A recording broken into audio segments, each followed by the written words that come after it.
Hi there, I'm Brian Hyde. Welcome to Nowhere to Hide. Today we're going to be talking about early voting.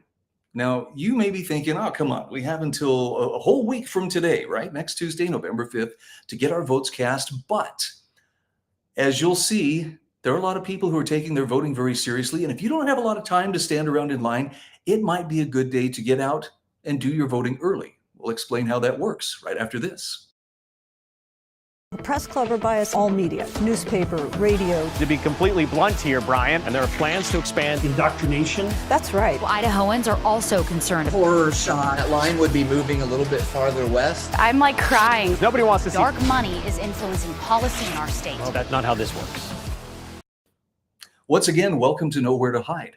It's good to have you join me. I'm here twice a week. I like to talk about some of the different issues that are going on in the state of Idaho. Few things as big as, well, the upcoming election. But did you know that you could be voting early? And actually, you have until November 1st if you want to be an early voter. And it looks like it may be a good time to actually get in there and get your vote cast, because even with early voting, there are long lines in some voting locations, as many as 1,000 to 1,500 people a day being processed. Kind of makes you think that maybe people care about this upcoming election. So first of all, I want to introduce you to a website, voteidaho.gov. Now, this has literally everything you need right there in one place. And I don't know if you're like me, you've ever been frustrated with going to find information like, where's my polling place? Where am I supposed to go vote? Just a few years ago, I had recently moved, and it gave me an address that was no longer, it hadn't been a polling place for like 4 years, but nobody had bothered to update the website. That's not the problem with voteidaho.gov. In fact, you'll find that they keep everything up to date and really have a lot of the tools that you need to get out there and make an informed decision, but most importantly, get out there and vote. So let's dive into what's available here. First of all and foremost, we want you to remember, you can vote in person on Election Day, November 5th. Polling locations open from 8 a.m. to 8 p.m. And at voteidaho.gov, they'll even help you find your voting location. And I did some checking here. It appears that everything is up to date. So if you need to go there with confidence. You probably want to make sure that you're actually registered to vote, and that's something you can do at your polling place, but first you got to know where you're going. Now, absentee ballots are also an option, but they are to the point now where if you're requesting absentee ballots, they've closed those requests for the time being. But if you have a ballot, you can return that to your county elections office by 8 o'clock on Election Day, November 5th. And again, more information available at voteidaho.gov. Here's the one we want to talk about: voting early. You can visit an early or in-person absentee voting location between October 21st and November 1st. So we still have 3 days to go before this won't be an option. And after that, you have to wait until actual Tuesday, November 5th to vote. Now, the early voting information is right there at your fingertips. It's really very easy to do. And as you'll see here in a few minutes, it might be something to consider, especially if you don't have a lot of time to devote on Tuesday. Every year that it seems like there's a hotly contested election or hotly contested race, I hear from people who are like, well, I went to vote, but I went to vote on my lunch hour, and there was this line out the door and down the block, and I didn't have time. So if you don't want to risk that, this may be the best option for you.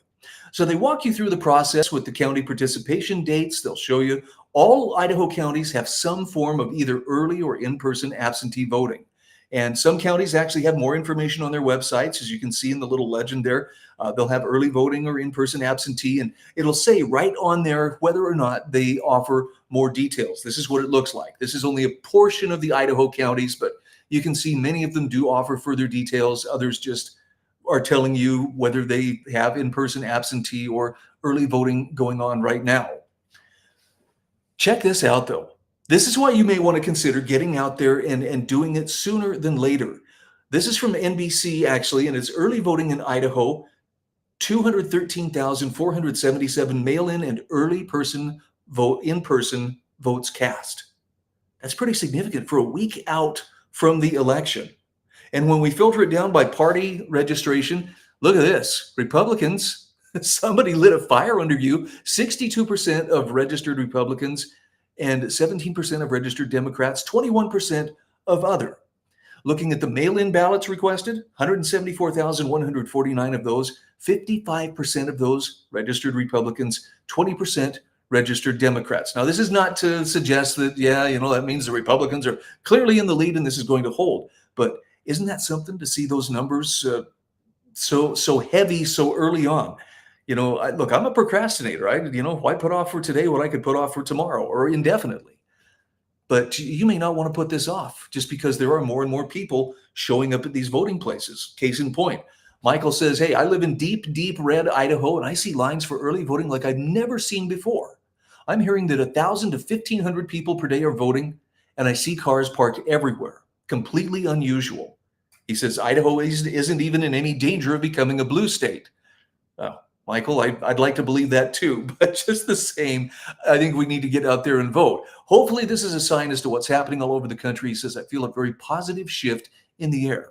And here are a couple of photos of, this is in Pike County, just showing you some of the lines. And, nobody looks miserable. At least it's decent fall weather and everything. But considering that people are turning out in these kinds of numbers, that's a pretty good indicator that if you don't have time to spare on Tuesday, Election Day, you might be well served to get out there and do your early voting sooner than later.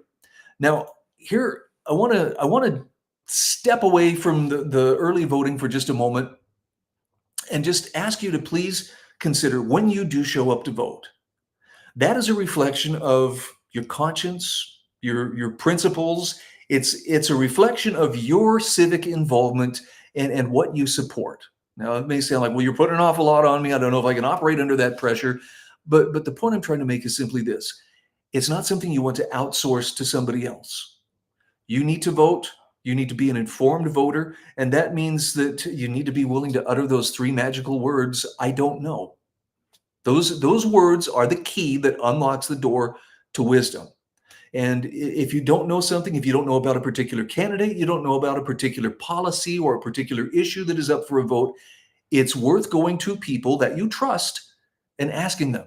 Maybe not ask them, hey, how should I vote? I know that's the easy way, and people prefer to do it like that rather than make the tough decisions themselves. But if you will ask them, what are you supporting and why are you supporting it? Very important that you understand the why.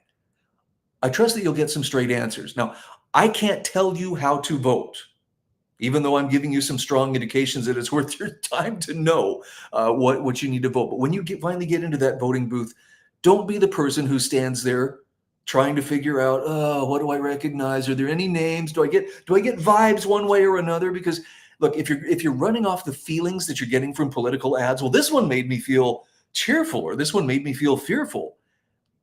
That's not the same thing as being an informed voter. You need to know what you're casting your vote for. And if there's an issue or something you don't know well enough, or there's someone who you really don't know, you don't have to cast a vote for them just to, I got to put something down. This is not a test. Well, maybe it is a test of your character. But if you want your vote to count, make sure that you're casting it in a way that it reflects your understanding of what is at stake and what those issues are. Now, having said that, there is an issue that I think deserves a little bit closer scrutiny. And this is, again, not telling you how to vote, but Prop 1 is probably going to be one of the biggest drivers of getting people to the polls. And it's not by accident that we're being told, oh, this is so important, and this is by all sides. But I want you to understand that over 4/5 of the money that has been contributed to help Idahoans for open primaries, the one who actually put this on the ballot. By the way, it's not about open primaries. It's about a jungle primary and ranked choice voting. So with that in mind, look at that huge amount of out-of-state contributions. I would say dark money, but it's kind of cliche. And it's just, those are empty words that don't really mean, anything other than somebody I don't agree with, has helped pay for something that I don't agree with. But compared to the in-state contributions, only 19.1% of Idahoans for open primaries contributions came from actual in-state contributors. 80.9% from out-of-state. 4/5 of Prop 1 is funded by out-of-state money. And I don't tell you this to scare you, so I'm not trying to give you a little thrill up your spine to make you fearful, but I want you to at least question. Why would those out-of-state interests, such a vested interest, to dump that kind of money into the state of Idaho. What's going on here that they would like to change? I mean, if they lived here, if it was all organically from here, that would be one thing. But doesn't that seem a little bit odd?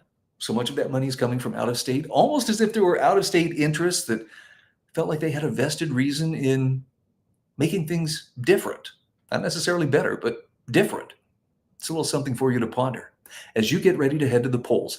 Do yourself a favor, vote early if you can. You'll save yourself the trouble of at least standing in the long lines next Tuesday. And we'll have a lot more to talk about on this subject, I'm sure, over the next week. I'm Brian Hyde, and this is Nowhere to Hide. Press Club are biased all media, newspaper, radio. To be completely blunt here, Brian, and there are plans to expand Indoctrination. That's right. Idahoans are also concerned. Horror shot. That line would be moving a little bit farther